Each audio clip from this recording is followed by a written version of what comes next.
सर्वभूतेषु शक्तिरूपेण संस्थिता नमस्तस्यै नमस्तस्यै नमस्तस्यै नमो नमः। शक्ति एक ऐसा नाम जिसे सुनते ही सभी के माइंड में एक अलग इमेज बनती है, जो कि सोचने वाले को ही एक पावरफुल एहसास कराती है। तो जिस शब्द के बारे में सोचने से ही एक जोश सा आ जाए, तो जरा ध्यान दीजिए कि उसके बारे में पूरी तरह जानकारी मिल जाए तो लाइफ में क्या कुछ चेंज नहीं हो सकता। और जैसा कि कहा जाता है कि हिंदू माइथोलॉजी के अनुसार देवी का एक नाम शक्ति भी है, तो क्या शक्ति माइथोलॉजी का एक हिस्सा है? रुकिए रुकिए, समझाता हूं। दरअसल माइथोलॉजी वर्ड लैटिन लैंग्वेज से आया है, जिसका सीधा सीधा रिश्ता मिथ से है। अब हमें तो पता नहीं कि यह मिथ क्या है, तो मिथ का मतलब झूठ होता है, जिसे हम संस्कृत में मिथ्या कहते हैं। अब सोचिए, अगर हिंदू माइथोलॉजी के अनुसार देवी दुर्गा या फिर कसार देवी का कॉन्सेप्ट पढ़ा जाए, तो क्या यह देवी में हमारी अनास्था पैदा नहीं करता?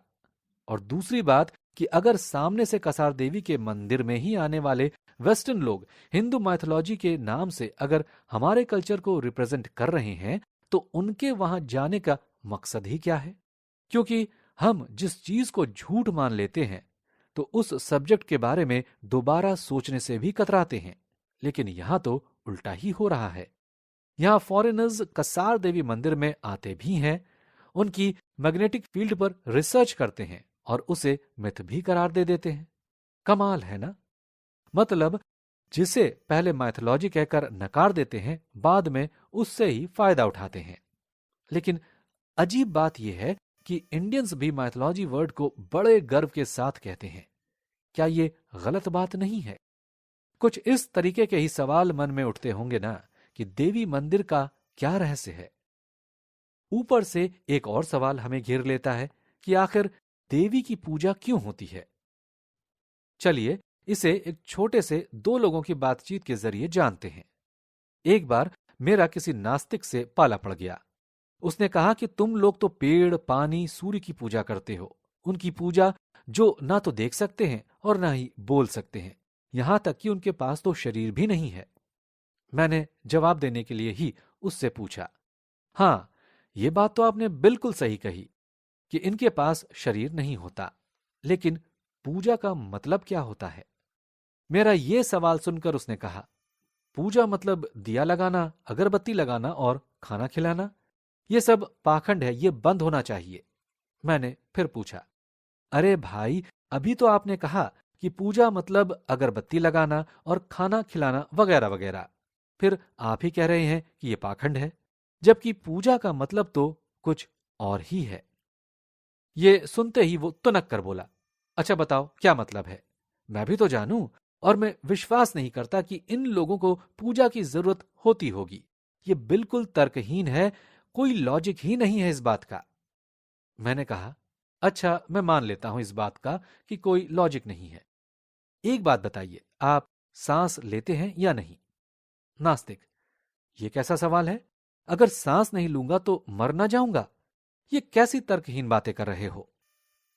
मैंने फिर पूछा, बहुत अच्छा, अब आप सांस लेते हैं और उसमें भी ऑक्सीजन ही लेते हैं या नहीं? नास्तिक, हाँ, साइंस ने यह सिद्ध कर दिया है कि ऑक्सीजन ही इंसान को जिंदा रख सकती है, कोई और गैस नहीं। मैंने फिर कहा, बहुत अच्छी बात है, और ऑक्सीजन आपको कहां से मिलता है? इतना सुनते ही नास्तिक ने झल्लाते हुए कहा, तुम्हें इतना भी नहीं पता, पेड़ से मिलता है। मैंने फिर कहा, अच्छा, अगर पेड़ की पूजा हम न करें तो? उसे पीने के लिए पानी और खाने के लिए फर्टिलाइजर यानी कि मिट्टी और ऑर्गेनिक केमिकल्स जैसे कि गोबर वो ना दें तो? नास्तिक ने कहा, तो क्या पेड़ मर जाएगा और ग्लोबल वार्मिंग शुरू हो जाएगी? तभी मैंने तुरंत कहा, तो नास्तिक महोदय, यहां पर पूजा वाली बात में ध्यान दीजिए कि पूजा किसे कहते हैं। पूजा उसे कहते हैं जिसमें आप किसी को उसके काम की चीज देकर उसका धन्यवाद करते हैं।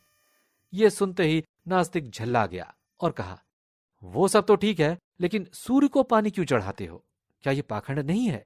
सूर्य को जल चढ़ाने से क्या होगा? वो तो बहुत दूर है, उसके पास तुम्हारा चढ़ाया हुआ जल पहुंचता ही नहीं, पाखंडी कहीं के। मैंने कहा, यह बात भी सही है, सूर्य के पास जल तो पहुंचता ही नहीं। इसलिए ही शायद सूर्य की गर्मी से समुद्र का पानी भाप बनकर ऊपर जाता है और बादल में कन्वर्ट हो जाता है। यह शायद मैंने 5वीं क्लास में पढ़ा था। और वही समुद्र का खारा पानी बाद में बारिश के मौसम में मीठा पानी बनकर बरसता है। और शायद इसलिए ही हमारे कल्चर में सूर्य को जल देने का पाखंड किया जाता है, ताकि गर्मी के मौसम के तुरंत बाद पानी बरसे।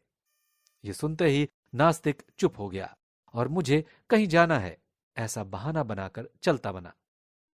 वो नास्तिक आज भी शर्मिंदा है। अब इस बातचीत से क्या रिजल्ट निकलता है?